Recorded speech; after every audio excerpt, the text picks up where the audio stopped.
The late afternoon sun melted through the tall windows of the Copper Lantern Cafe, turning the worn wood floors a soft gold. Outside, the tourists were snapping pictures of Charleston's pastel row houses, but inside, Sadie Morgan wiped down a table with quiet focus.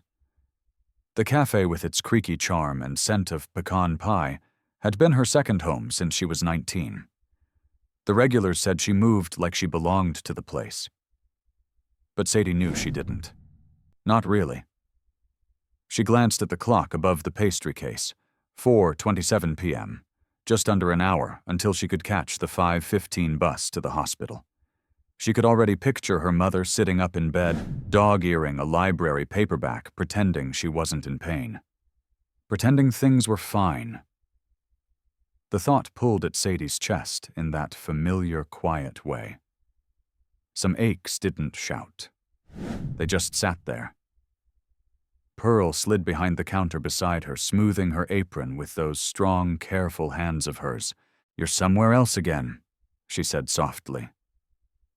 Sadie half smiled. "Nowhere interesting." Pearl tilted her head, then gave her the look, chin down, brow raised. It was the look that said, "Girl, don't lie to me. I've raised children." Sadie exhaled. "Bills came in this morning. Insurance didn't cover the full infusion. Again." Pearl nodded once slow. You know sweet tea solves some things. Let's pretend it solves that." She handed Sadie a fresh glass and bumped her shoulder gently, the closest Pearl ever got to hugging. Sadie took a sip, the cold sweetness catching at the back of her throat. Then the front door opened. It wasn't the bell that made her look up. It was the silence that followed. People don't usually stop talking when someone walks in. Not in Charleston. Not unless that someone carries the kind of presence that shifts the temperature of a room. The man stepped inside like he owned the air. Tall, impeccably dressed in a slate-gray suit that didn't belong anywhere near biscuits or syrup. His eyes scanned the cafe like he wasn't looking for anything but expected everything. A quiet kind of power followed him like tidewater behind a boat. He didn't smile, didn't nod, just walked to the far booth beneath the antique mirror and sat, his posture as precise as a drawing. Sadie blinked, then leaned toward Pearl. "Who is that?" Pearl's mouth tightened. "Harlan Vance." Sadie frowned. "That name's familiar." "Better be," Pearl murmured. "Vance Maritime. Vance Foundation. Vance Park. His family built half this town and named the rest after themselves." Sadie looked back at the man, now seated and staring out the window, hands clasped like he had nowhere better to be, and yet no intention of staying long. "Why's he here?" she whispered. Pearl shrugged. "Even rich men need caffeine." Sadie grabbed a menu and walked over, her smile automatic but careful. "Afternoon, sir. Would you like a menu or just coffee?" he said without looking at her. "Black." His voice was deep but quiet, like a note played on a cello. She nodded. "Coming right up." Back at the counter, she poured the coffee slowly, watching him from the corner of her eye. He hadn't moved, hadn't pulled out a phone, just stared through the glass like he was trying to remember something far away. She brought the cup over and placed it gently in front of him. "Here you go." That's when she saw it. His right hand reached for the cup, and the cuff of his shirt shifted just enough to reveal a ring. Not flashy, not oversized, but detailed. Gold, soft and warm-toned, with a carved phoenix rising from flame. Its tiny sapphire eye glinted like it had its own thoughts. Her breath caught. She'd seen that ring before, not on a billionaire's hand. On a bedside table, nestled in a velvet box that hadn't been opened in years. Her mother's most cherished possession. The words slipped out before she could stop them. "Hi, sir. My mother has a ring just like yours." The man froze.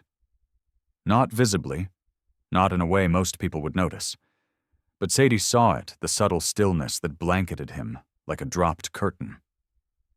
He looked up slowly, and for the first time, their eyes met. His gaze wasn't angry or confused. It was calculating, like a machine spinning behind a wall of ice trying to make sense of her. He said nothing. I mean, she continued, suddenly unsure of herself. It's probably not the same. But it looks just like that one. The phoenix, the little blue stone, everything. Still, he didn't speak. Then finally he leaned back just slightly and turned the ring toward himself, as if he needed to check that it was still there. That's not possible, he said. Not cruelly, not even coldly. Just like he was stating gravity. Sadie's chest tightened. She's had it since I was a kid. Said it was a gift from her father. Said it meant something. His jaw flexed.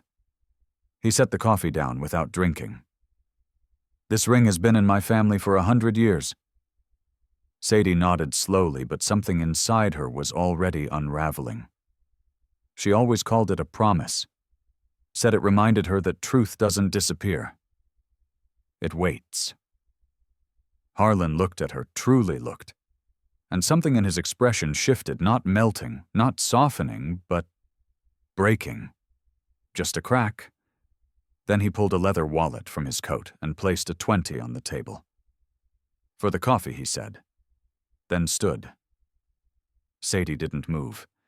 He paused before leaving his voice lower now.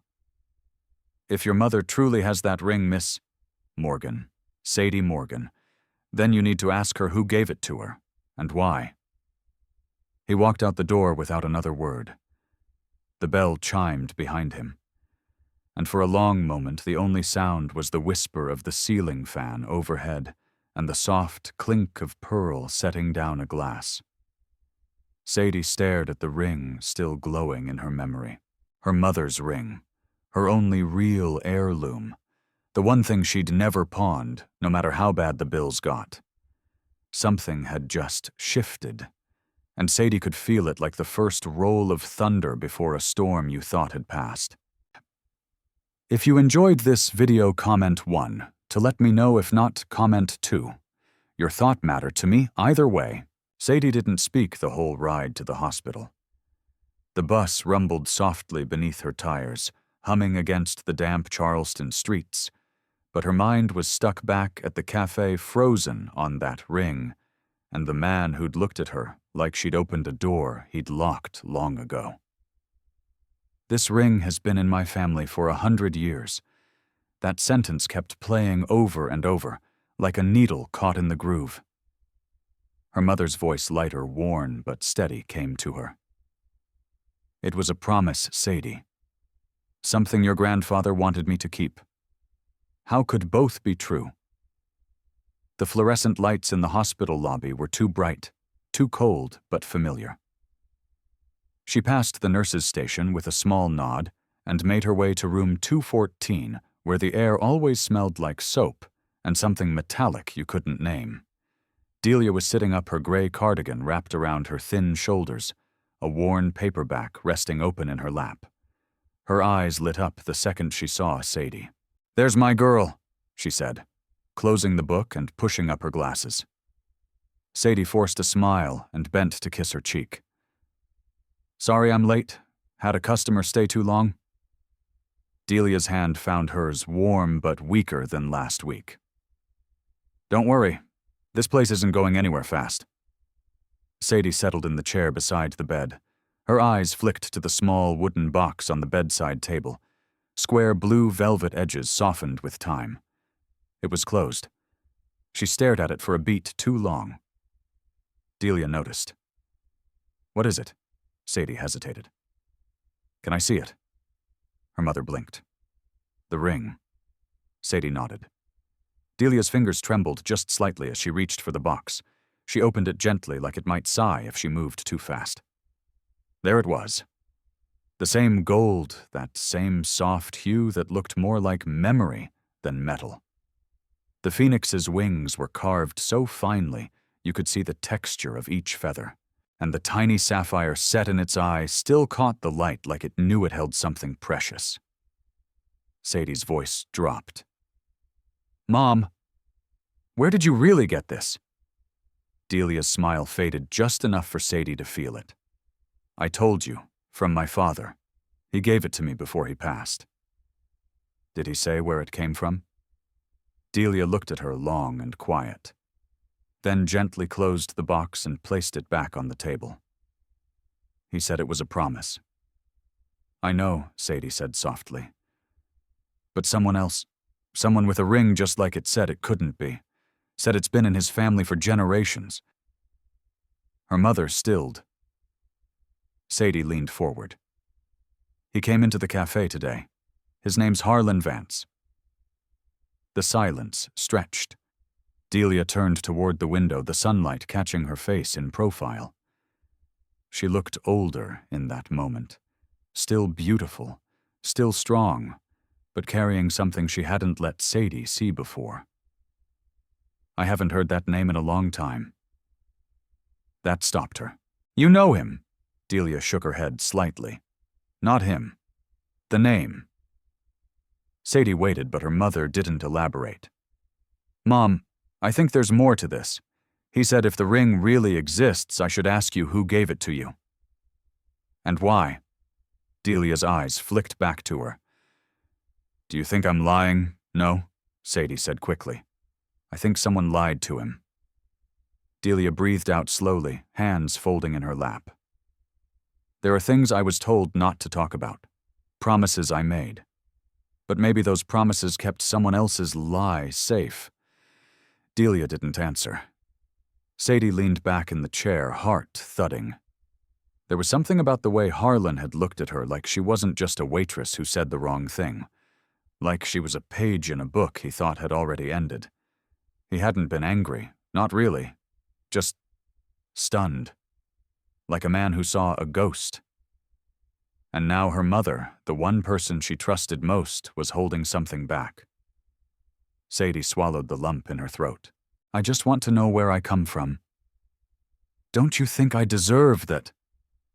Delia's lips parted. For a moment it looked like she might say something, but then she only reached out and squeezed Sadie's hand. "I'm tired, sweetheart.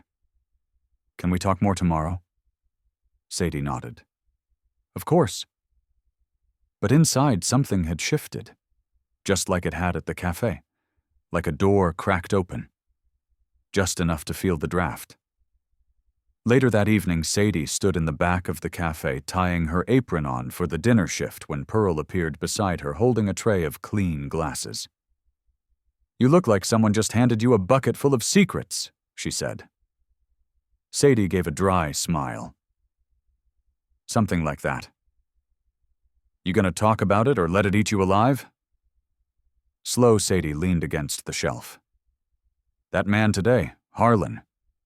He said something weird about the ring. Then my mom..." She didn't deny anything, but she didn't explain it either. Pearl placed the tray down. "I figured he was trouble when I saw him walk in. He had the Vance face, sharp and careful."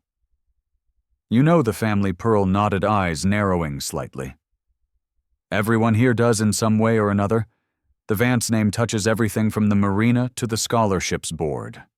They don't walk like kings, but they own the land under the throne." Sadie raised an eyebrow. "What does that mean?" Pearl hesitated, then lowered her voice. "It means, if your mama's ring is tied to them, you're swimming in something deeper than you know. And people like that, they don't always like when old things float to the surface." Sadie blinked. "You think it's dangerous, I think it's messy," Pearl said. "Not every lie is told with a gun in a dark alley. Some just sit in a family ledger written in pen covered in dust, protected by legacy."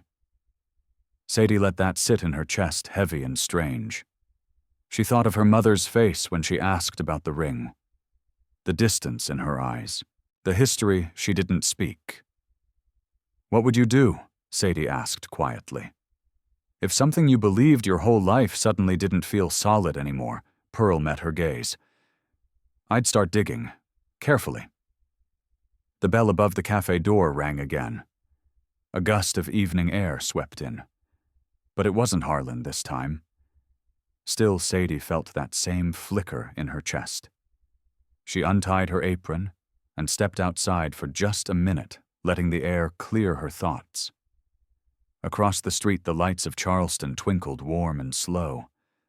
But she didn't feel slow. She felt like something was about to move, about to break open. And in the pit of her stomach, she knew. This wasn't about a ring anymore. It was about a story someone didn't want told. The next morning, Sadie woke before the alarm. Charleston was quiet in that soft blue way it only was just before sunrise, when the world still hadn't decided what kind of day it wanted to be. She sat on the edge of her bed, the light from the street lamp outside casting pale stripes across her comforter. Her eyes drifted to her tote bag, where she'd tucked the velvet box the night before. It was all she could think about now. The ring. Her mother's silence. Harlan Vance's stare. It all looped in her mind like a song you didn't even like, but couldn't stop humming.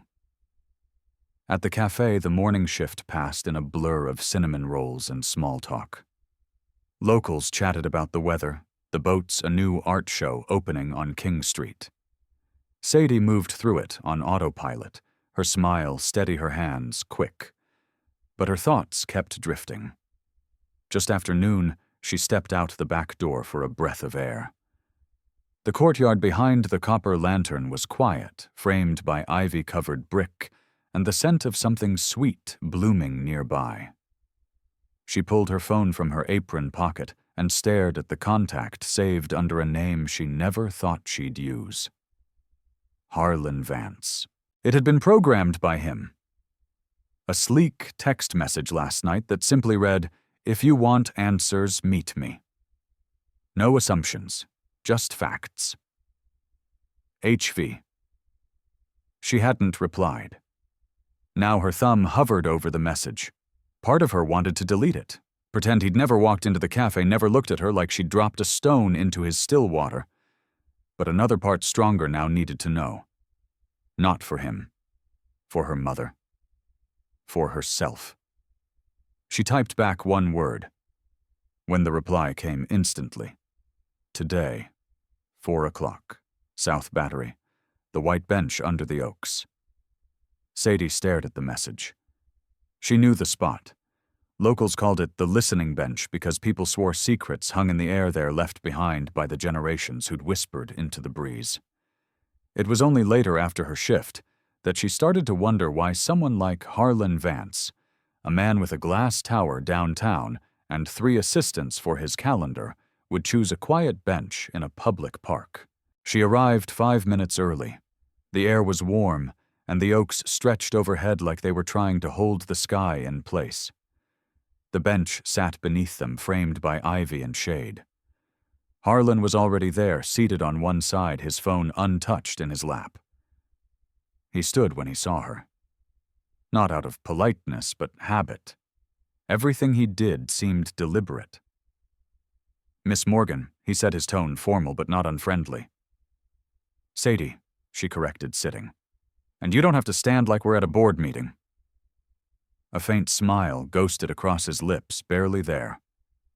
Force of habit. She looked at him, trying to read the man who'd walked into her life and shaken something loose. So she said, folding her hands in her lap, "You said facts. Let's start there." He nodded. "The ring on your mother's table is visually identical to the one in my family. The design, the engraving, the setting, it's not similar. It's the same." "Which is impossible," she said softly. He nodded again. "According to everything I've ever been told, yes."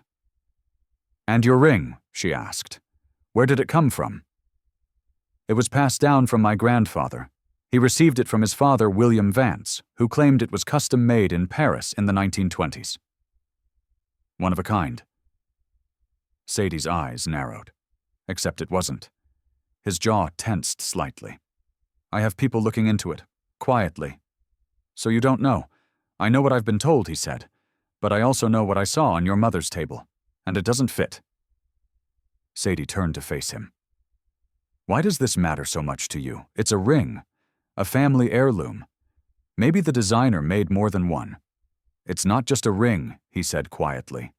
"It's a symbol, a mark of succession. Everything in my family, our legacy, our control of the company, it all flows through stories like this one. Artifacts, history, bloodlines." She blinked. "Sounds exhausting." He gave a faint, humorless laugh. "It is." They sat in silence for a moment, the wind brushing through the trees above. Sadie shifted. "My mother doesn't know anything about your family. She's never lied to me, Harlan." His name felt strange on her tongue. She noticed him glance sideways when she said it, like he wasn't used to hearing it without titles. "I'm not accusing her," he said. "I'm questioning the story I've believed my whole life." Sadie nodded slowly. "Good. Because you don't know her. And neither do I, apparently not all of her." There was an ache in that confession. Small, but sharp. Harlan studied her.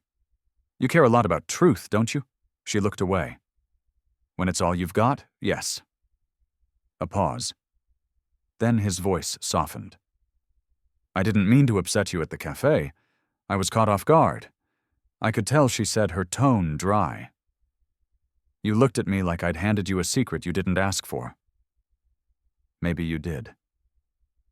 They sat in silence again, the kind that hummed with everything unsaid. Then Harlan spoke slower this time. "If your mother's ring really came from your grandfather, then it predates my family's version of the story. Which means someone's lying," she finished. He didn't deny it. Sadie reached into her bag and pulled out a photocopy of a photo she'd found that morning, her mother at 19, standing in front of the house she grew up in, wearing the ring.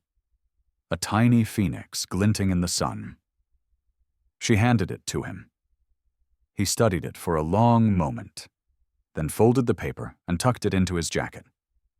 "Not as evidence, as something heavier. I want to help figure this out," he said. Sadie tilted her head. "Why to protect your family?" "To protect the truth," he replied. "Even if it's uncomfortable?" She stood. "Then start with this, find out if there was ever more than one ring." He stood with her. "And you, I'm going to ask the one person who might know more than she lets on."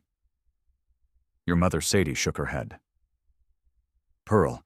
Harlan nodded once. "Let me know what she says." She turned to leave, then paused. "For what it's worth, I don't think your story is the whole story, and I don't think mine is either, but I'm going to find out the rest." Their eyes met. There was no smile, no warm music, just the weight of something beginning. As Sadie walked away, Harlan sat back down on the bench. The wind stirred again, rustling the leaves above him. And in the quiet, he realized he didn't know whether Sadie Morgan had just cracked open a mystery or set something in motion he couldn't stop. If you enjoyed this video, comment 1 to let me know. If not, comment 2. Your thought mattered to me either way. The next morning, Sadie arrived at the Copper Lantern before the sun had fully climbed over the rooftops. The cafe was still half asleep, its chairs upside down on the tables, the smell of yesterday's cinnamon still clinging to the air. She unlocked the back door, walked in quietly, and flipped on the lights one by one. A string of warm bulbs glowed overhead, soft as a secret. She didn't need to be there for another hour. But she couldn't sit at home. Not after what Harlan had said. Not after what she'd seen in her mother's eyes when she pressed again about the ring. She tied on her apron hands slow and stood for a moment at the counter. Everything looked normal, but nothing felt it. It was as if she'd stepped through a doorway and couldn't remember closing it behind her. She grabbed 2 mugs and started a pot of coffee. 10 minutes later, the back door creaked open. Pearl's voice floated in with the clinking of her keys. "You're early." "So are you?" Sadie said without turning. Pearl set her bag on the stool behind the counter and hung up her sweater. Didn't sleep much. Sadie poured her a mug, slid it across the counter, and looked her straight in the eye. "I need to ask you something." Pearl raised one eyebrow and took a slow sip. "That serious I met with Harlan yesterday. He told me the ring's from his family. That it's not just jewelry, it's some kind of symbol." Pearl's face didn't change. Not much. Just a soft flicker behind the eyes like a light bulb catching. "And you believe him?" she asked quietly. "I don't know. But I know my mother's not lying. And neither is that ring." Pearl leaned against the counter. "Some truths don't show up with answers, baby. They show up with questions that don't go away." Sadie pulled out the same photocopy she'd shown Harlan the image of her mother at 19, wearing the Phoenix ring. She placed it on the counter. "I need to know what you know." Pearl stared at the photo for a long time. Then she put her mug down slow and steady. "I was 19 when your grandfather died," she said. "Your mama and I grew up on opposite ends of town, but we had the same science teacher, Mr. Hill. Smart man. Liked to talk too much. Said your grandfather was brilliant. Said he had an idea that was going to change everything." Sadie leaned in. "What kind of idea? Some kind of engine?" "Turbine, I think. He was quiet about it. Wouldn't talk much. Said it had to be protected." Protected from who? Pearl hesitated. "Then he used to work for Vance Marine." Sadie's stomach turned. "You're sure I'm sure?" Pearl looked at her. "Your grandfather quit that job and never said why. Just walked away one day. Never filed his designs. Never took credit for anything. Just faded." Sadie sat with that. Pearl reached into her bag and pulled out a small envelope, yellowed with age. "I kept this. Found it years ago in a book your mama gave me after he passed." She slid it across the counter. Sadie opened it with trembling fingers. Inside was a sketch pencil on paper, rough but detailed. It looked like a gear system with handwritten notations in the margins. At the bottom was a name. Jonah Morgan. The air in the cafe changed. Sadie stared at the drawing. This is real. It's his," Pearl said, "and it never saw the light of day." Sadie swallowed. And the ring? Pearl looked toward the window like she could see something far off. "He said it was given to him. Not bought, not earned. Given. As a promise. I only saw it once the night of the funeral. Your mama was holding it like it was made of breath." Sadie felt the pressure behind her eyes build. Why would someone give him that ring? Pearl's gaze sharpened. Because he wasn't just protecting an invention. He was protecting a story, one that powerful people wanted forgotten. Sadie looked down at the sketch again. Her fingers traced the faded graphite. Then the front bell chimed. They both turned. Harlan Vance stepped into the cafe. This time he didn't wear a suit. Just a simple button-down sleeves rolled clean, but understated. It was the first time Sadie had seen him look like a man, and not a headline. He paused when he saw them both, sensing the mood immediately. Pearl folded her arms. "You sure have good timing. I didn't know she'd be here," Harlan said, motioning to Sadie. "But I'm glad she is." He took a few steps toward the counter. Sadie didn't offer a greeting. Just watched. "I followed a lead," he said. "The artisan who made the ring Dubois. He kept detailed records. I had a contact in Paris scan the commission ledger." Sadie's heart skipped. And there were 2 rings. Pearl exhaled, barely audible. One for the builder. One for the guardian. Sadie's brows lifted. Guardian. That's how it was written, in French. Gardien de l'âme. It means Guardian of the soul. Sadie stared at him. You think my grandfather was the guardian? Harlan met her eyes. I think your grandfather was trusted with something my family didn't want to keep safe themselves.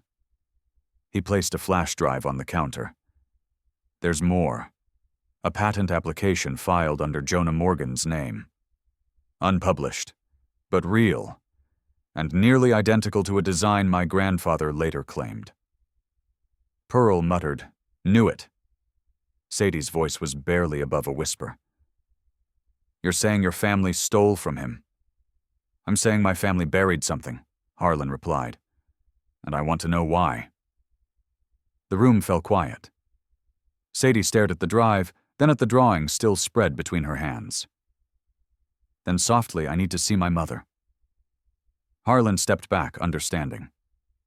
Of course. He started to turn, then paused. Sadie, when I saw that ring on your hand, I thought it was a mistake. Now I think it was a message. One someone left behind a long time ago. Their eyes locked. Sadie's breath caught in her chest. Not from romance. Not yet, but from the weight of something changing. She nodded once firmly. I'm going to finish what he started.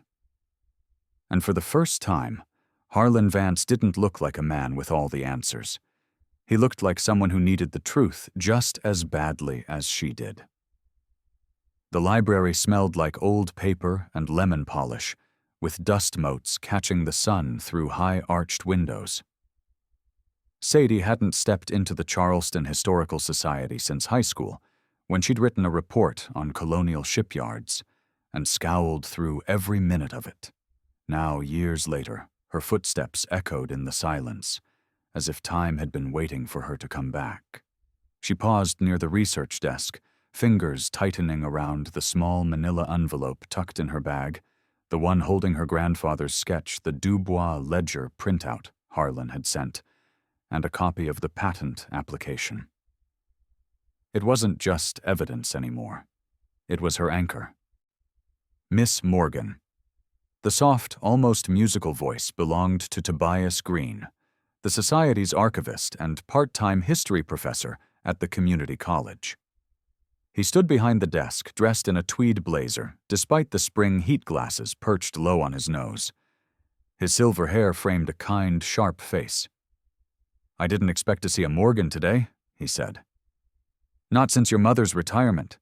She used to rule this reading room like a queen with her books. Sadie smiled just faintly. I'm afraid I've come with less peaceful intentions. He motioned her toward a pair of upholstered chairs near the fireplace. Then by all means trouble the archives. She sat suddenly unsure how to begin. The questions had swirled in her head for days, but now face to face with someone who might actually hold answers, the weight of them grew heavier. My grandfather, Jonah Morgan, did he ever work with Vance Marine? Tobias's smile faded. He leaned back, slowly, fingers steepling. Jonah. He repeated the name with quiet reverence. I knew of him, yes. Quiet man. Brilliant from what your mother always said, but he left before anything came of it. Why, that's the thing. Tobias adjusted his glasses. He left without explanation. Walked away from a promising position at the shipyard's engineering wing. No drama, no lawsuit, just silence. Sadie leaned forward. You said he was brilliant. Did he ever submit anything Blueprint's inventions? Tobias tilted his head. Not publicly. I checked years ago when your mother donated his notebooks. There was one that mentioned a dual-phase turbine system far ahead of its time. But it was just fragments, diagrams, no full submission. She pulled out the sketch Pearl had given her and handed it over. Tobias's eyes widened. This is his handwriting. And this, she added, pulling out the printed patent Harlan had uncovered, was never filed. But it matches the core of what he sketched. Tobias flipped between the pages.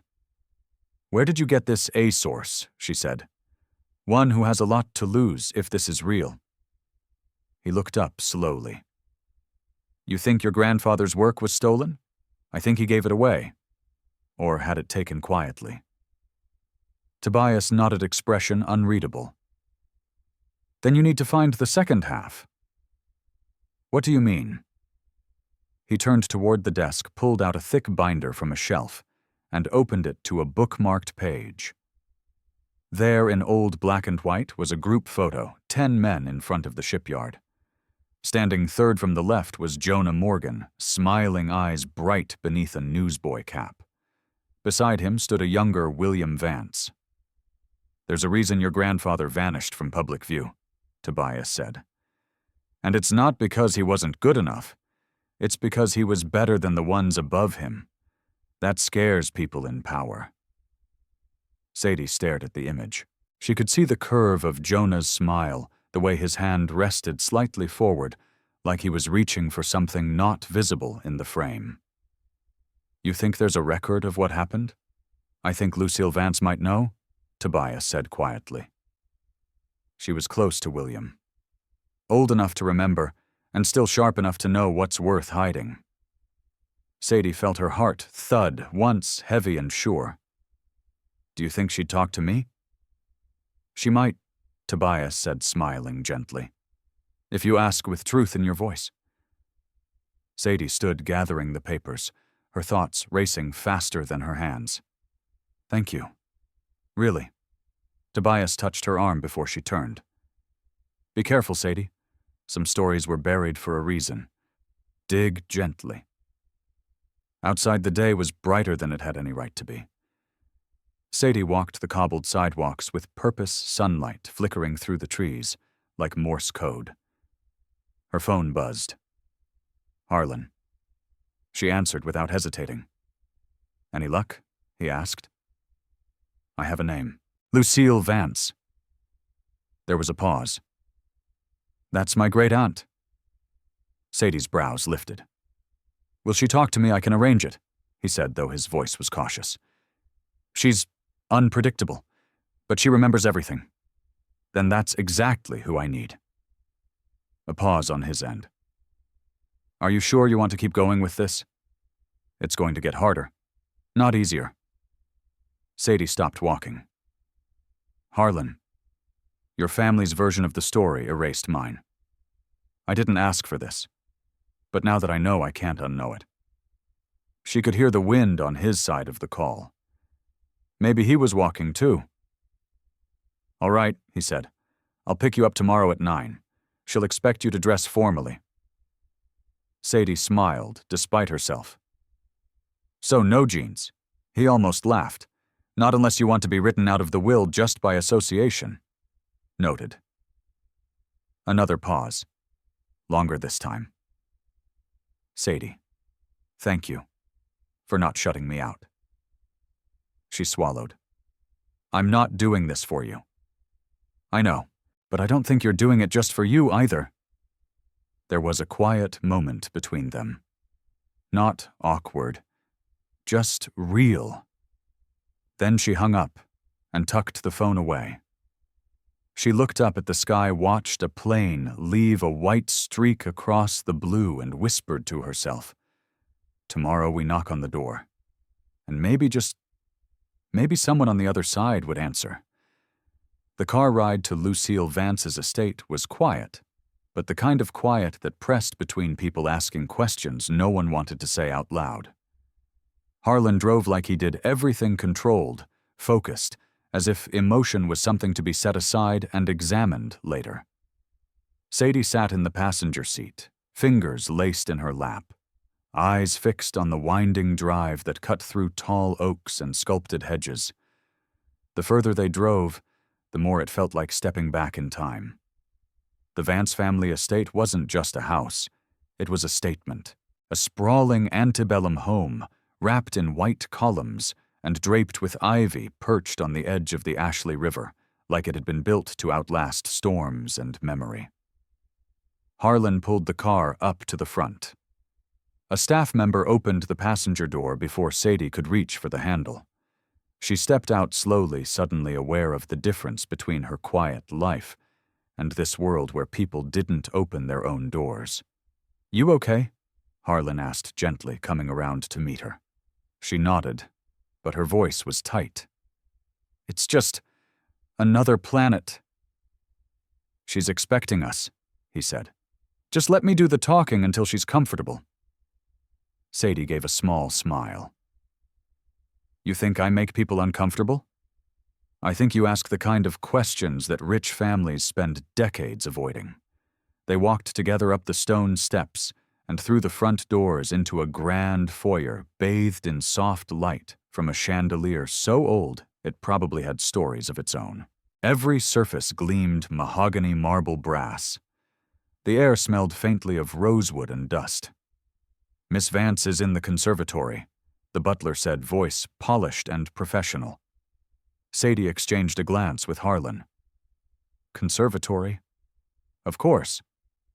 They followed the long hallway, their footsteps muffled by thick rugs. Finally, they stepped into a room flooded with light and filled with the scent of blooming orchids. Lucille Vance sat near the window in a high-backed chair, her hands resting on the armrests like she was carved there on purpose. She wore a silk blouse the color of old parchment, and her white hair was pinned in a style that spoke of a different generation, disciplined, elegant, exact.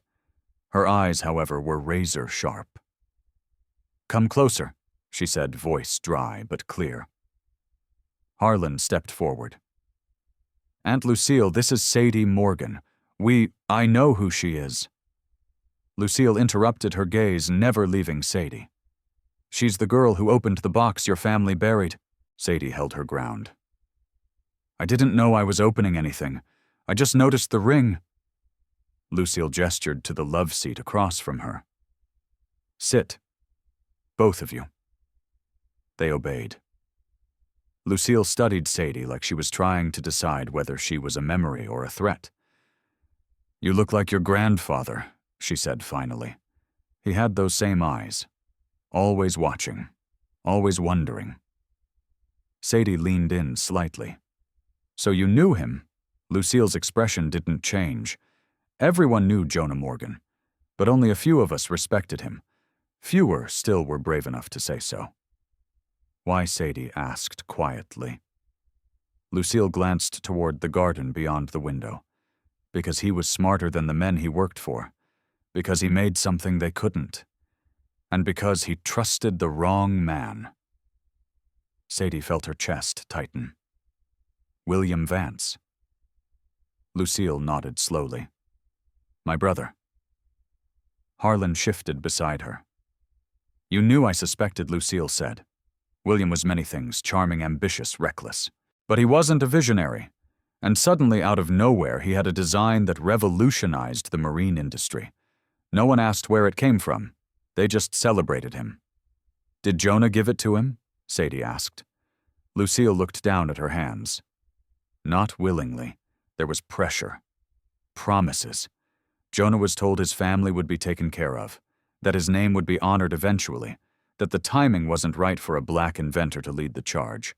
They called it strategy. But it was theft. Sadie's breath caught. He died believing his work didn't matter. "No," Lucille said firmly. "He died protecting the people he loved. He knew if he fought it, the cost would fall on your mother, on you. So he chose silence." Sadie sat back, swallowing the lump rising in her throat. Lucille turned her gaze on Harlan now. "And your grandfather built an empire on that silence." He didn't flinch, but something shifted in his jaw. "I'm not here to defend him," he said. "No," Lucille replied. "You're here because, for the first time, someone from our side is asking the right questions. That's rare." Sadie spoke again. "There's a second ring. One my grandfather had. You know what it means?" Lucille's lips pressed together. The guardian's mark. "The what?" She nodded toward the orchid beside her. "The phoenix represents rebirth, yes, but also protection. 2 rings were commissioned, one for the bearer of the invention, the other for its keeper. Jonah was the keeper, because he was the one with the conscience." Sadie felt tears prick at the edge of her eyes, but she blinked them back. "I want to tell the truth," she said. "I want people to know what he did." Lucille nodded slowly. "Then you'll need to go deeper. There's a storage vault beneath the old Charleston foundry. My brother kept records there. Legal papers, patents, journals, things that didn't match the official story." "Does anyone else know?" Harlan asked. "Only me." She paused. "And Marshall." Sadie looked up sharply. "Who's Marshall?" Lucille's face darkened slightly. "My nephew. He's not fond of revisionist history. He believes protecting the Vance name is more important than honoring old debts, so he'll try to stop us," Sadie said quietly. Lucille met her eyes. "He won't make it easy." Harlan leaned forward. "Then we'll go together." Sadie turned to him, surprised. There was a steadiness in his voice she hadn't heard before. Not polished, not strategic. Real. Lucille smiled faintly. "Then you'd better hurry. Secrets don't stay hidden, but sometimes they get buried deeper before they rise." As they stood to leave, Lucille reached out and touched Sadie's hand. "Your grandfather believed in truth, but he believed even more in timing. Maybe now is the right time." Sadie knotted her throat too tight for words. Outside, the air had shifted. The clouds were rolling in low and silver, the kind of sky that meant something was coming. Harlan opened the car door for her, and as she climbed in, she looked back at the house. At Lucille, still framed in the conservatory window, watching like a sentinel of old ghosts. She buckled her seatbelt, heart pounding. So she said, voice quiet but clear, "How do we get into a vault that's been locked for decades?" Harlan started the car. "With the key she just gave us. And if someone else wants to keep it closed," he glanced at her. "Then they're too late." And they drove off, not knowing that by sundown everything would begin to shift again. By the time they reached the old Charleston foundry, the sky had gone heavy and low like it was holding its breath. The building stood quiet at the end of a forgotten road, tucked behind the shadows of modern construction. Time had stained its bricks with soot and salt, and vines curled lazily around rusted gutters and warped shutters. It didn't look like a place that held secrets anymore. It looked like a place everyone had stopped remembering. Sadie stepped out of the car gravel, crunching beneath her shoes. "This doesn't look like the kind of place that hides $1 billion truth." Harlan shut his door gently. "That's the point." They walked in silence toward the side entrance, where Lucille had said they'd find the service door. Sadie ran her fingers along the flaking paint of the frame as Harlan knelt to unlock the latch. It clicked. "Still works," he said, standing. She gave a soft exhale. "That's a good sign, right? Depends on who else has a key." The hallway they entered smelled of damp paper and rusted metal. The floor creaked beneath them, but it held.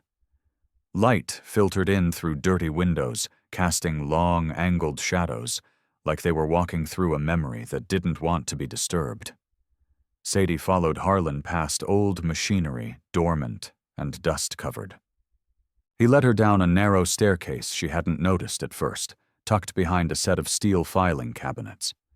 The stairs curved tightly, ending in a short corridor with a thick door at the end. The vault. It was steel and concrete, framed with rivets and bolts from a time before digital locks. There was a keyhole worn, slightly corroded. Sadie handed Harlan the brass key Lucille had given them, the one etched with nothing but the initials JM. He slid it in slowly, turned it. There was a low grinding sound, then a soft release like a breath escaping something that had been holding it too long. The door creaked open. Inside the space was small, maybe 10 by 12, with a single overhead bulb that flickered before catching. Sadie stepped in slowly, reverently. Shelves lined the walls, each filled with thick manila folders, sketchbooks, sealed envelopes.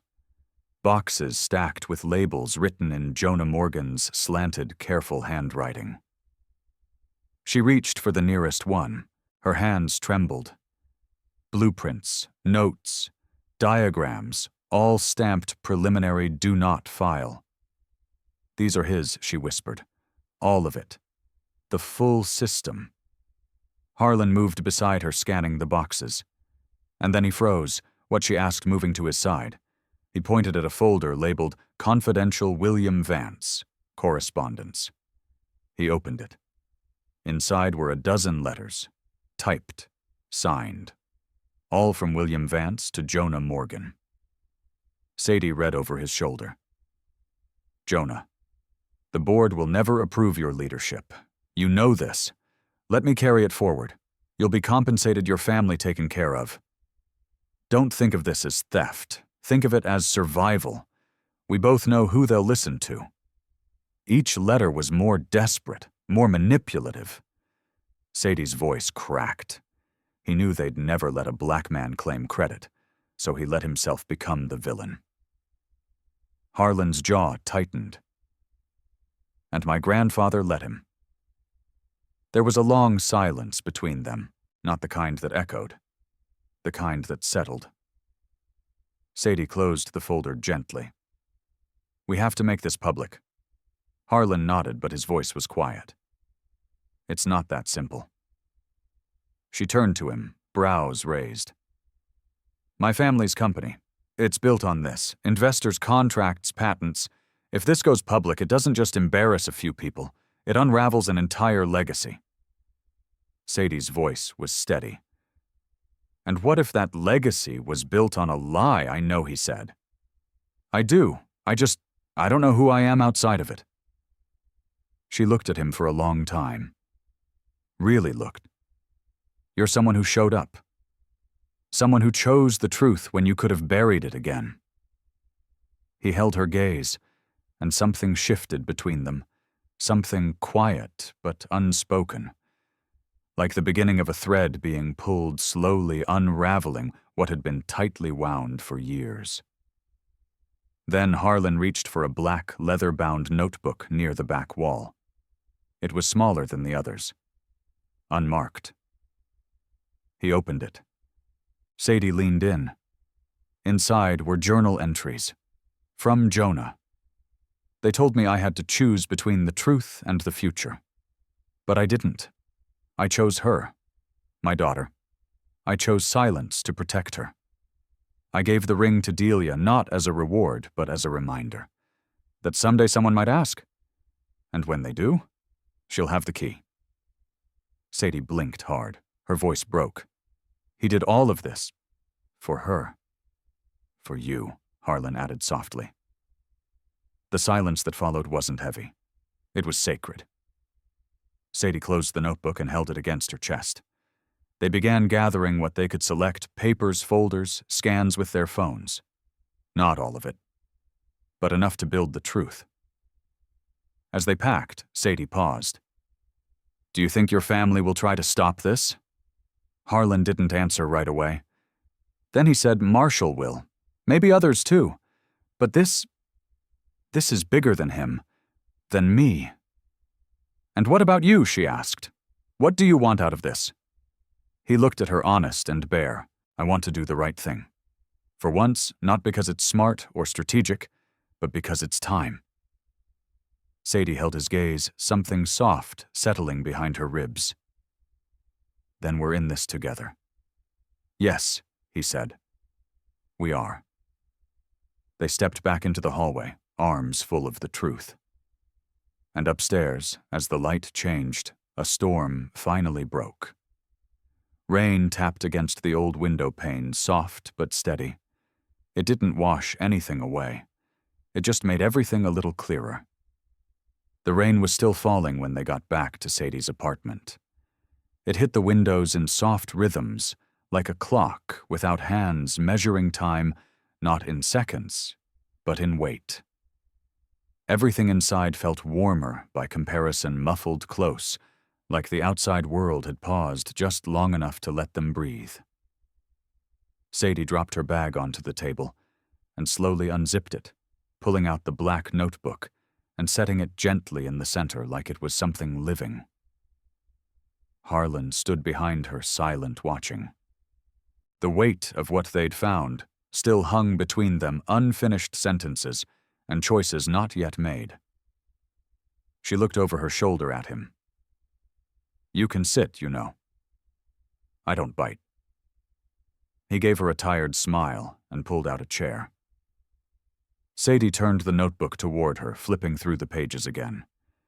Every line felt more sacred now. Her grandfather's voice echoed in each word, more alive than any photo could have made him. "You okay?" Harlan asked after a while. She didn't answer right away, just ran her fingers along the edge of the page. "I don't think I've ever been more sure and more scared at the same time," she said. "I mean, this changes everything I thought I knew. About my family. About myself." He nodded slowly. "Same." She looked up at him. "Do you really mean that?" Harlan leaned forward, elbows on the table, his voice quiet but sincere. "I built my life on what I thought was legacy. Tradition. Now I realize it was just a script someone handed down, and maybe I played the part too well." There was a beat of silence between them. Sadie softened. "It's not easy, is it, admitting that the story you've lived might not be yours?" "No," he said. "But it's harder pretending it is." She closed the notebook gently, like she was tucking a child in for the night. "What happens next?" she asked.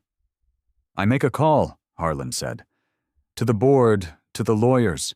We present what we found. We demand the records get corrected, the patents reattributed." Sadie frowned. "You think they'll just let that happen, I think?" He hesitated. Some of them might be willing, others won't. But with Lucille's statement, the letters, Jonah's notes, it's enough to open a real investigation, to force a conversation, and if they try to shut it down, then we take it public. Sadie leaned back in her chair. The rain had softened now, a gentle tapping like fingertips against glass. It made everything feel both fragile and urgent. "Have you told anyone else?" she asked. "No one," Harlan said. "Only you and Lucille." "Good." He raised an eyebrow. "Why?" "Because the second this gets out, Marshall will move. He's the kind of man who doesn't just protect the family name. He polishes it until the truth disappears under the shine." Harlan looked at her, a little impressed. "You've never met him, have you?" "No," Sadie said. "But I've known 100 Marshalls. They show up in every family." Polite smiles, sharp teeth. He laughed softly, not because it was funny, but because it was too true. Sadie stood and moved to the window. The city looked blurry in the rain, like it was hiding its edges. She spoke without turning around. "Do you ever think about how strange this all is? That a ring could unravel 2 families?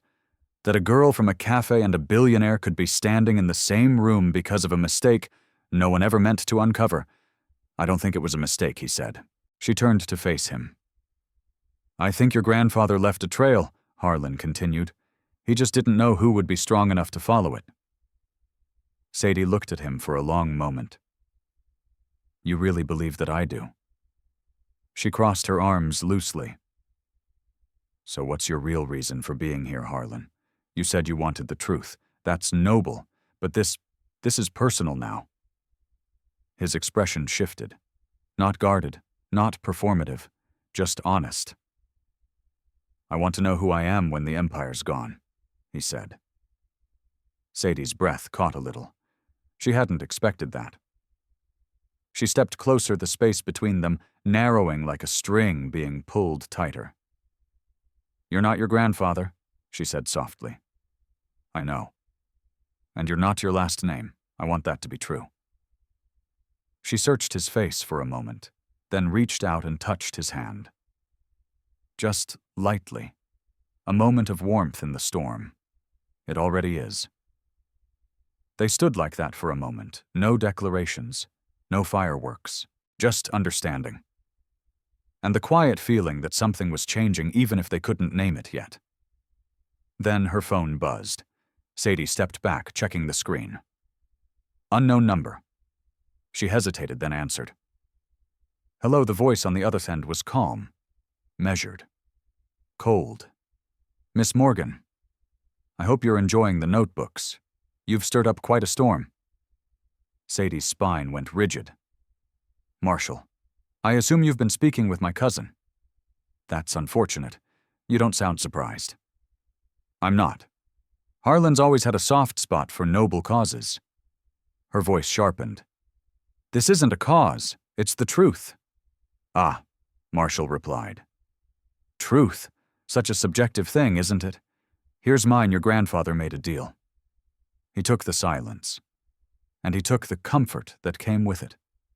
He took nothing. Well, then it's a shame he's not here to argue. Sadie swallowed hard. What do you want? To remind you that some doors stay closed for a reason. She paused. Are you threatening me? I'm offering perspective. You've come very far in a short time. But legacy is heavy, Miss Morgan. It doesn't move easily. I'm not trying to move it, she said. I'm trying to expose it. Marshall was silent for a moment.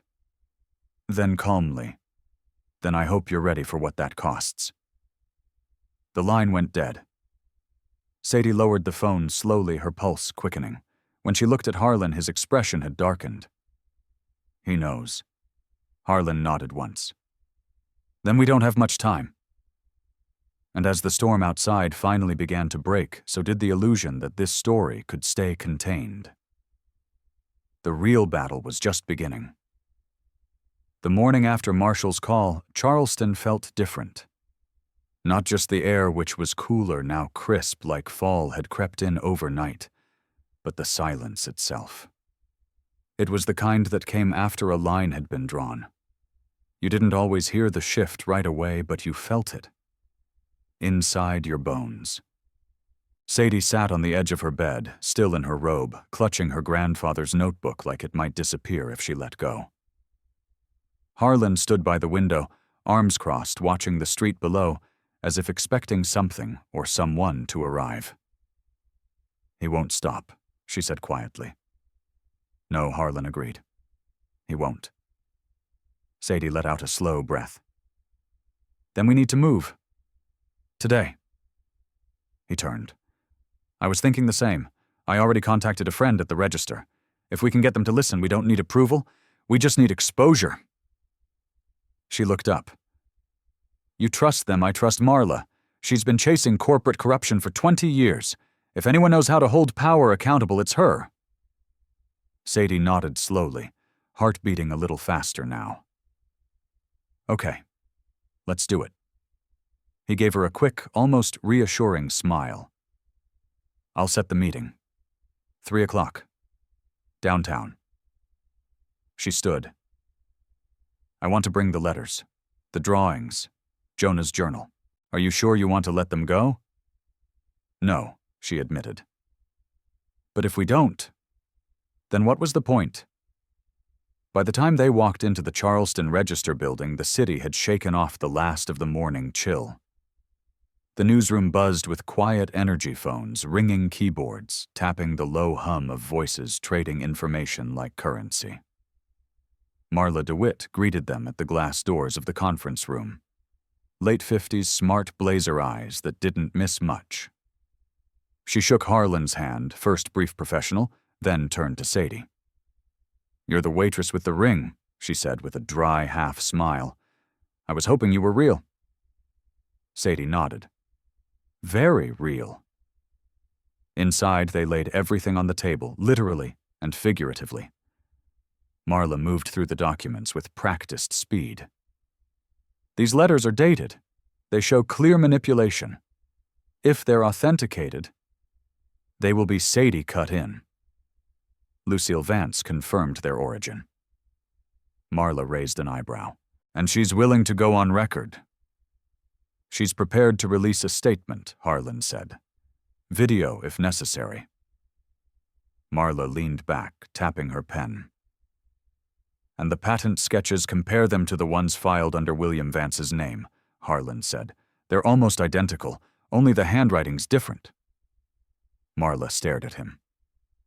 So you're telling me the Vance empire was built on a lie? Harlan didn't flinch.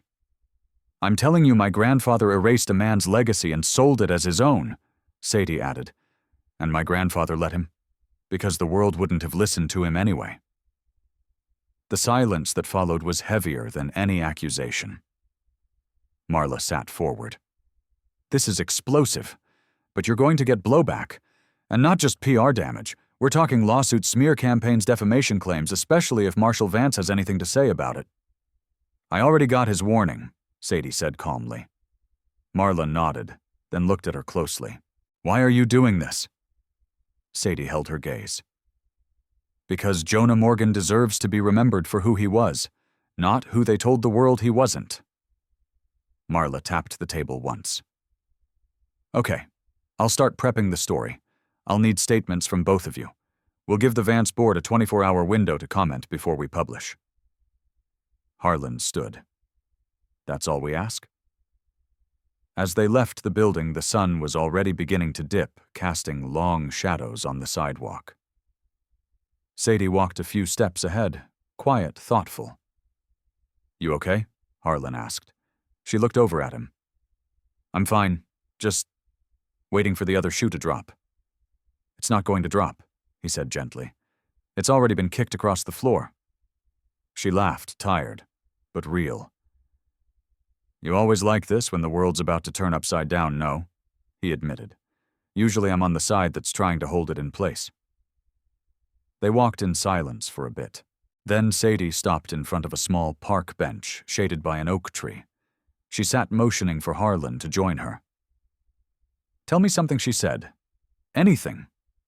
What was it like growing up with all of this money, power, the weight of a name? He looked out toward the street. It felt like a spotlight and a leash at the same time. Everything I did was either expected or orchestrated. I didn't know who I was without it. And now I'm still figuring that out. Sadie nodded. You ever think maybe that's why we met? He turned to her eyes, curious. What do you mean? I mean, maybe it wasn't just about the ring. Maybe you needed to lose the script, and I needed to find the story. The wind stirred gently through the trees. He reached for her hand. This time she didn't pull away. I don't know what this becomes, she said softly. Us, all of this. But I know it matters. It does, he said. Because it's ours now, not theirs. She rested her head on his shoulder just for a moment. Not a promise, not a future, just a quiet understanding between two people standing at the edge of something neither of them had planned for, but both were ready to face. Then her phone buzzed again. This time it was her mother. Sadie picked it up. Hi, Mama. There was a pause. Then Delia's voice came through, shaky. Sweetheart, someone from Vance Marine just called me. They said you were stirring up old trouble, that you were dragging our name through the mud. Sadie's spine stiffened. What did you tell them? I told them my daughter doesn't scare easy. Sadie blinked back a tear. I love you, Mama. I love you too. Just be careful. Not everyone wants the truth. Some folks prefer the lie they've been living in. Sadie swallowed hard. I know, but we're already past the point of pretending. When she hung up, Harlan was watching her. She met his gaze. They're starting to panic. He nodded. Good, that means we're close. And beneath the fading light of day, something unspoken passed between them. The truth wasn't just coming. It had already begun. The next morning, Sadie woke to a message from Marla. Just 3 words. It's happening. Noon. She stared at the screen heart hammering against her ribs. The article was going live. By the time she met Harlan at the cafe around the corner, the whole city seemed to hum with something unspoken. Like it knew. Like the story had already started whispering through back channels and boardrooms before even hitting the front page. Harlan was sitting outside, coffee in hand, staring out at the street, with that quiet focus he always carried when the world was about to tilt. "You saw it?" she asked, sliding into the chair across from him. He nodded. Front page. They used the headline we suggested, "Stolen Genius, the Hidden Legacy of Jonah Morgan." Sadie's throat tightened. "My grandfather's name? It's finally in print." Harlan passed her his phone. She read the lead. For decades, Vance Marine has been hailed as an American innovation success story. But documents uncovered by Sadie Morgan, a Charleston waitress and granddaughter of former Vance engineer Jonah Morgan, tell a different story. One of silent sacrifice and a stolen legacy. She read it twice before setting the phone down carefully, like it was something sacred. "Do you think they'll believe it?" she asked. "They won't have a choice," Harlan said. "We backed everything with documents, testimony, timelines. The story doesn't just connect, it bleeds truth." A couple passed them on the sidewalk. The woman slowed, glancing at Sadie like she recognized her from somewhere she couldn't quite place. She kept walking, but Sadie felt the shift. Her life was no longer her own. Harlan reached across the table, gently covering her hand with his. "Whatever comes next," he said, "we face it together." She squeezed his hand once, grounding herself. But the moment was short-lived. Harlan's phone buzzed again. This time it was a call. He answered, voice tight. "Yes." Sadie watched his expression change, neutral to concerned, then hardening. "Slow down," he said. "What do you mean they froze the account?" Pause. No. That can't be legal without board consensus." Another pause. "I'll be there in 20 minutes. He hung up and looked at her. "Marshall moved faster than we thought. He's calling an emergency board meeting. They're trying to freeze my access, shut me out before I can testify." Sadie stood. "Then we go now." They arrived at the Vance Marine Corporate Tower just after 11, the glass building reflecting a sky that felt too calm for what was about to unfold inside. Security recognized Harlan. No one stopped them. But the tension in the elevator was real, silent pressing. Sadie could see it in the way Harlan rubbed his thumb against his palm, like he was trying to ground himself without showing it. When the elevator doors opened on the executive floor, a man in a crisp navy suit stood waiting. Late 50s. Cold eyes, controlled expression. Marshall Vance Harlan said flatly. Cousin Marshall replied, "Quite the week you've been having." Sadie stepped forward. "We're here to speak to the board." Marshall gave her a tight smile. "The board's already in session. You'll have your moment. But first I wanted to offer perspective." Harlan's jaw tensed. "Go ahead." Marshall gestured toward the hall. "Walk with me." They followed him down a corridor lined with portraits, past chairmen, founders, and family members staring out from frames like ghosts too proud to rest. "You've stirred up quite a storm," Marshall said. "You've painted our grandfather as a thief, this company as a fraud." "We didn't paint anything," Sadie said sharply. "We just showed the mirror." Marshall turned, gaze sharp. "And for what legacy justice you think dragging the Vance name through the mud will make your grandfather's memory any brighter? It already has," she said. "Because it's the truth." Marshall looked at Harlan now. "And you? What's your price for betrayal?" Harlan didn't blink. Truth doesn't need a price tag. Marshall smiled faintly, but there was no warmth in it. "You've made this personal, Harlan, and you'll find that legacies don't die quietly. They drag people down with them." He turned, walking away without another word. Harlan exhaled slowly. He's not bluffing. He's going to fight this with everything he has. Then we fight harder. Inside the boardroom, the table was already full 8 members, some familiar to Harlan, some clearly flown in for this meeting. At the head sat Marianne Tran, the interim chairwoman with her dark suit and unreadable expression. Harlan and Sadie were given seats, a single folder placed in front of each of them. Marianne spoke first. "We've reviewed the documents, heard from legal counsel, and spoken with Lucille Vance this morning. It's clear there is historical merit to your claims." Sadie's heart jumped. But Marianne continued, "There are concerns about liability, corporate stability, and long-term public trust. Rewriting the company's origin story is no small task." Sadie leaned forward.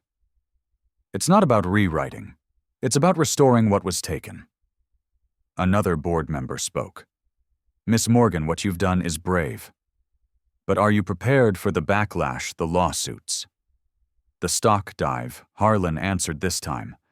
"If we're not willing to tell the truth because it's inconvenient, then we don't deserve the public's trust." Marianne looked at him. "And you're willing to forfeit your inheritance over this?" He didn't hesitate. "Yes." Sadie turned to him, eyes wide but proud. The room went quiet. Then Marianne nodded once. "We'll reconvene this evening to vote. Until then, no further action from either side." "Understood." Everyone agreed. As they left the room, Sadie exhaled hard. That felt like standing on the edge of a cliff. "You didn't fall," Harlan said gently. "You flew." She smiled at him, then something new forming between them, not just admiration, not just trust. Something deeper, something earned. And even though they didn't know what the board would decide, they walked out of the building with their heads high. Because the truth was finally louder than the lie. The living room was quiet, almost too quiet. It smelled faintly of jasmine and old paper, the kind of place that held memories like secrets in the walls. Delia sat in her worn armchair, hands folded in her lap, eyes locked on something far away. Sadie and Harlan sat across from her, waiting, watching. Delia hadn't said much since they arrived. Sadie leaned forward. "Mama, I wouldn't ask if it wasn't important." Delia's lips pressed into a thin line. She looked at her daughter with something between love and fear. "You already dug it all up, baby. What more do you need from me?" "Your voice," Sadie said gently. "Not for me, for Grandpa, for every part of him they tried to erase." Delia closed her eyes. For a long time she didn't move. Then finally her voice came low, even measured. "I remember the night my daddy came home quiet. Not the tired kind of quiet. The kind that sinks into the floorboards. I must have been 10. He sat at the table, didn't touch his food. Just kept looking at that sketchbook like it betrayed him." Sadie held her breath. Delia continued, her eyes still far off. "He told my mama he handed everything over. Said it was the only way to keep the lights on, to keep me in school. I didn't understand it then. I thought he was just giving something to a friend. But Mama cried that night. I'd never seen her cry before." Harlan sat forward. "Did he say who he gave it to?" Delia nodded slowly, said it was the man who gets the credit, but never the blame. That's how he put it. William Vance. Sadie reached for her hand. "Do you remember the ring?" Delia looked down at her left hand, the bare spot where it used to sit. "I do. He gave it to me before he died. Said, 'This belongs to someone who knows the truth, but won't let it rot in silence.'" A tear slipped down Sadie's cheek. "Mama, we need you to say that. On record, a statement. Maybe even in front of the board." Delia looked at her, the strength behind her gaze hardening. "I spent most of my life trying not to talk about what my daddy lost. I thought staying quiet was protecting him, but all it did was help them win." Sadie waited, heart pounding. Delia nodded. "Tell Marla I'll talk. They want the truth. They're gonna hear it." The weight in the room shifted. Something sacred, something buried for too long, had finally been pulled into the light. On the ride back, Sadie barely spoke. Harlan kept one hand on the wheel, the other resting close enough on the console that her fingers could brush against his if she needed. "I didn't think she'd do it," Sadie whispered eventually. "She did," Harlan said, "because you asked her to." Sadie turned her head to him. "You know, I used to think all rich people were the same. Cold, distant, wrapped in money and legacy like it made them untouchable." He gave a half smile. "And now I don't think that anymore." She didn't say what she did think, but her hand reached for his just for a moment, and that was enough. When they arrived at Marla's office, Delia joined them via video call. Her hair was pulled back, no makeup, voice steady. She gave her statement without hesitation. She told the story of the night Jonah gave up his invention, the tears her mother shed, the ring he passed down like a quiet torch. When it ended, Marla looked stunned.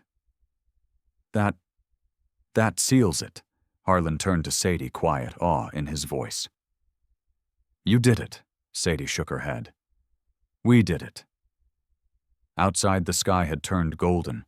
Light spilled over the city in soft waves like the world was finally exhaling. There were still battles ahead, still votes to cast, names to face. But something had shifted that couldn't be undone.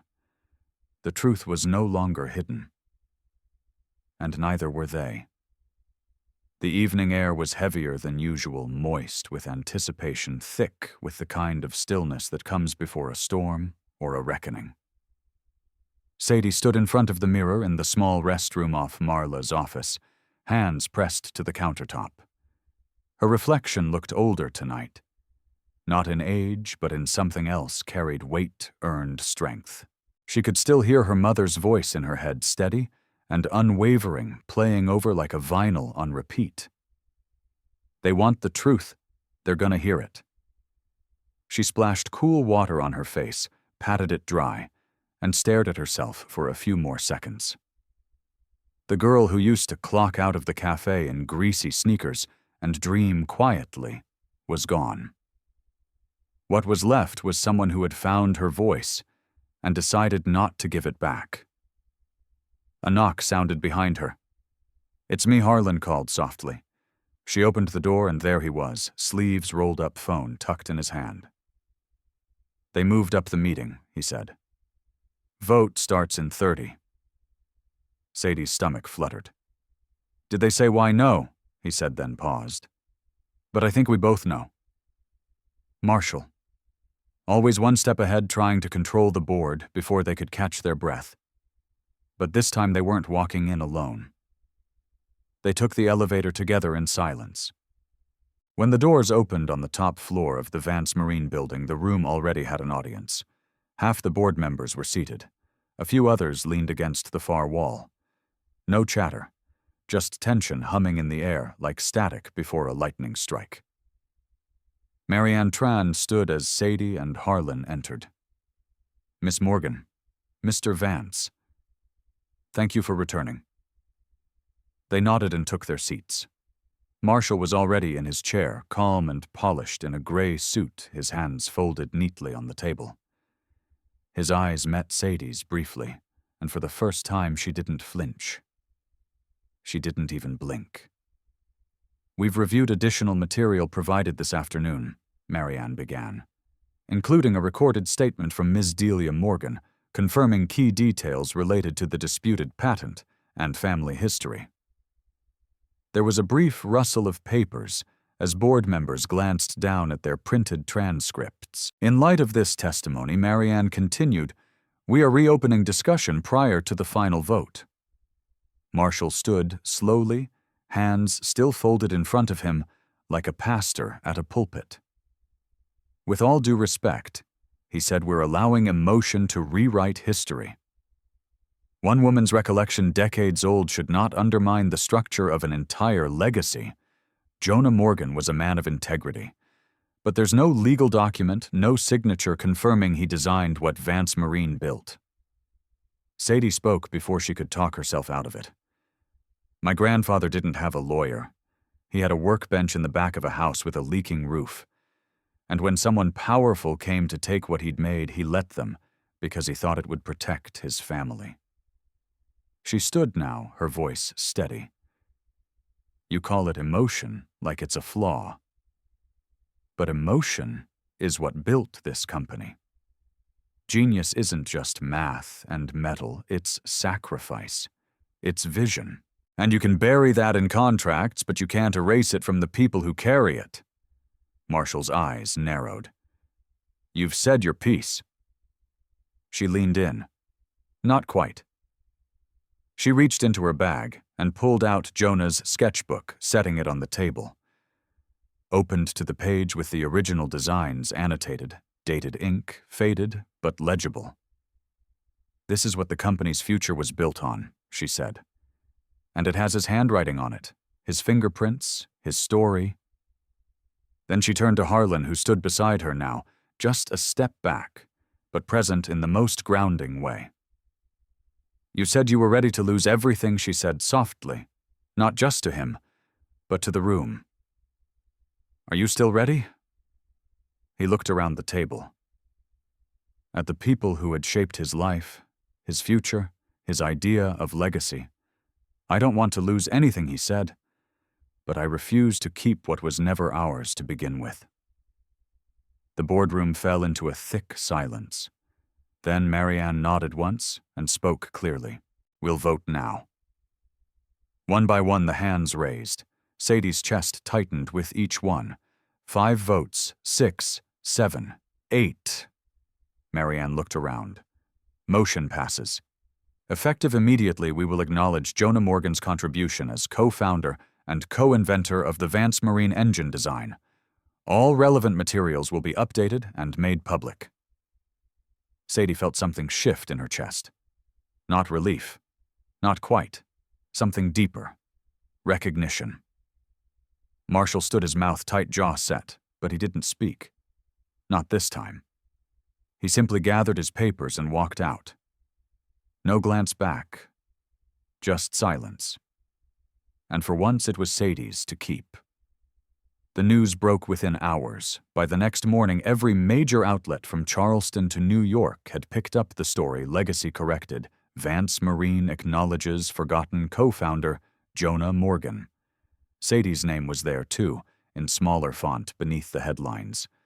A waitress, a granddaughter, a voice that refused to stay quiet. She stared at the screen from the corner booth of the cafe where it all started. Same booth where she used to wipe down tables. Same chipped mug filled with the same burnt coffee. But everything else, different. Delia slid into the seat across from her, clutching her purse with both hands, like it anchored her. Thought you'd be sleeping in today, she said, glancing at the phone screen. After all that. Sadie smiled faintly. Didn't sleep much. Delia nodded, then reached out and touched her daughter's hand. Your granddaddy would be proud, she said, her voice soft but sure. Sadie blinked back, the sting in her eyes. I just wanted him to be seen. You made him seen, Delia said. And not just by them. By everyone. The bell over the cafe door jingled, and Harlan stepped in.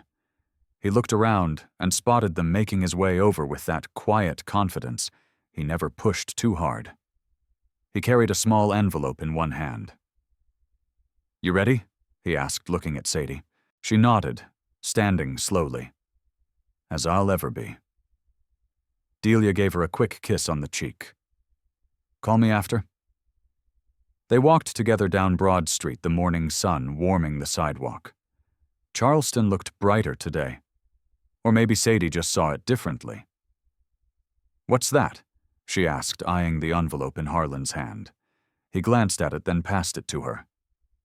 Something from the board. They wanted you to have it. She stopped walking and opened it slowly. Inside was a letter on official Vance Marine stationery. It wasn't long, just a few lines. But it took her breath. We are honored to enshrine Jonah Morgan's name as co-founder and pioneer. His contributions will be recognized in our new Innovation Hall with full historical credit and public acknowledgement. Thank you for bringing him home. Sadie folded the letter carefully.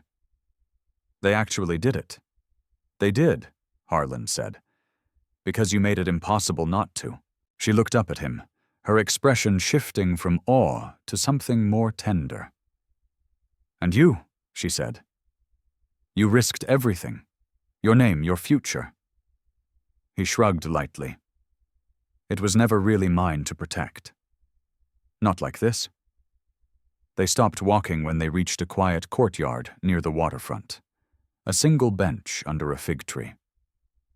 Harlan motioned toward it, and they sat in the shade. Sadie leaned back, looking up at the sky through the green leaves. You know, she said, I keep thinking about how this started. Me asking about your ring? Harlan smiled, and me pretending I didn't know why that felt like fate. She laughed. It still does, but now it's heavier somehow. Good kind of heavy? He said. She turned to him. So what now for you, I mean? You're not just the Vance heir anymore. You're the man who changed the story. Harlan looked down, thoughtful. I've been offered a position, he said after a moment, leading a new division at Vance, one focused on ethical innovation and community partnerships, real transparency, real impact.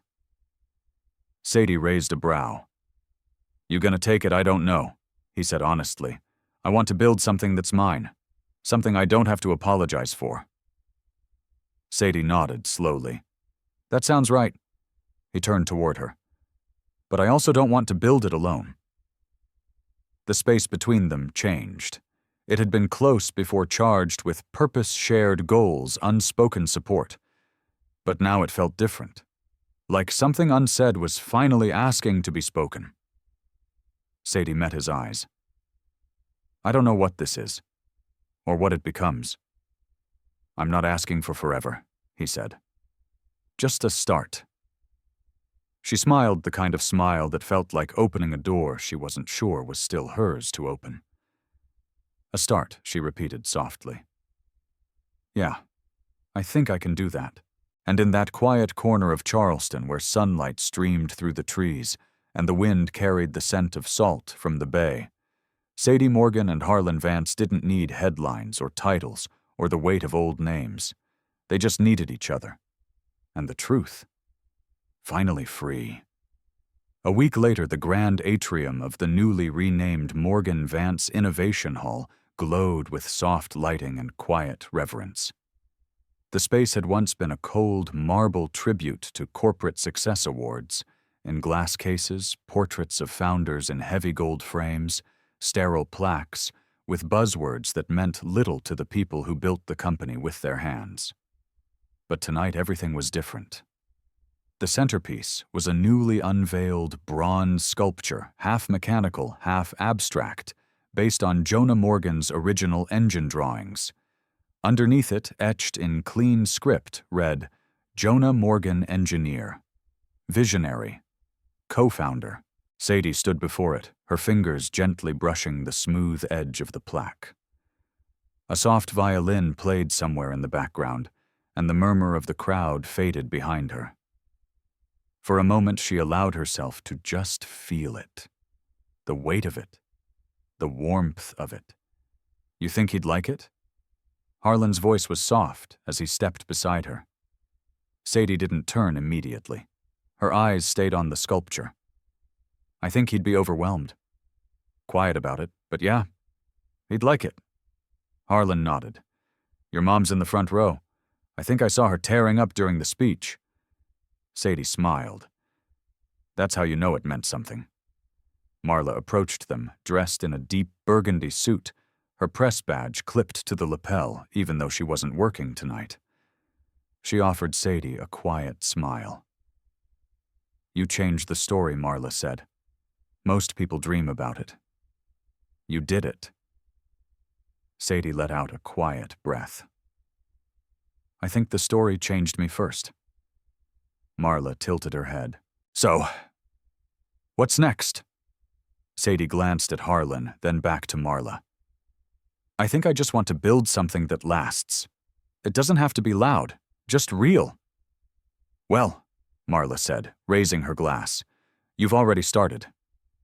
As the room shifted toward a more casual mingling, Sadie slipped away for air, stepping out onto the balcony overlooking Charleston Harbor. The breeze was warm, the moon just rising over the water. Down below, soft jazz drifted from a rooftop bar barely audible over the water's edge. Harlan followed a moment later carrying 2 glasses of champagne. He handed her one. I figured we earned this. She took it, clinking her glass to his. To legacies we get to rewrite. He laughed quietly. And to women who don't back down. They stood in silence for a while, watching the tide. You know, he said suddenly, my family's been in this city for over a century. But I don't think any of them ever did something as brave as what you just did. Sadie looked over at him. You don't give yourself enough credit. I had privilege, he said simply. You had purpose. She looked down at the champagne in her hand. I still think about that first night. Me nervously clearing tables and you this polished guy in a tailored jacket with a ring that caught the light just right. He smiled, remembering. And you said, "Hi, sir. My mother has a ring just like yours." She chuckled. I thought you'd laugh me off. I thought you'd haunt me forever. They both laughed, and something in the air softened, deepened. You ever think about going back? He asked gently.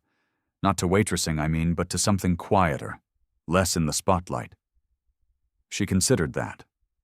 Sometimes. But I don't think I can go back to small now, not because I'm chasing fame, but because I finally know how big one voice can be. He watched her for a long beat, admiration clear in his expression. Sadie Morgan, he said, whatever comes next, I want to be in it. I don't need plans or perfect timing. I just need you. She looked at him, really looked. This wasn't about headlines anymore or righting wrongs. This was about choosing what kind of life she wanted, what kind of love she could grow. She took a step closer. Then let's build something we don't have to fix later. His eyes softened. Deal. And there, under the hush of a Charleston night, with the city behind them, and a new legacy ahead, Sadie didn't just feel peace. She felt ready. A few months later, Charleston had settled into its gentle spring rhythm, warm breezes off the harbor azaleas, blooming in soft pink bursts, and sunlight dancing across the cobblestones like a memory you didn't want to forget. Sadie stood in front of the modest storefront on a quiet street just off East Bay. The windows were still bare paper taped to the inside, with the words, "Coming soon," printed across them in simple serif. She unlocked the door and stepped into the space that had once been an old antique shop. Now it smelled of fresh paint and possibility. She took a slow breath. This wasn't just a bookstore cafe. It was something deeper. A place for stories, not just the ones in hardcovers and journals, but the ones people carried inside them. The kind of stories that needed a quiet table, a warm drink, and maybe someone to say, "I believe you." Delia had helped paint the walls. Marla donated first edition copies for the shelves. Lucille sent a photo of Jonah for the small wall exhibit in the back, a black and white shot of him bent over a workbench, sleeves rolled up ring just visible on his pinky. Sadie smiled at the sight of it. Then the bell above the door jingled. Harlan stepped inside, wind in his hair, and a cardboard tray of coffee in hand. "I come bearing offerings," he said, lifting a cup toward her. She took it, fingers brushing his. "You're late, 5 minutes." He grinned. "Technically early for a soft opening." He glanced around the room. "It feels like you," he said quietly. Like, everything led to this. She took a sip, letting the warmth sink in. "You know what's funny?" she asked. "I used to think my story was small, unremarkable, just a girl clearing tables trying to make rent. You were never just anything he said."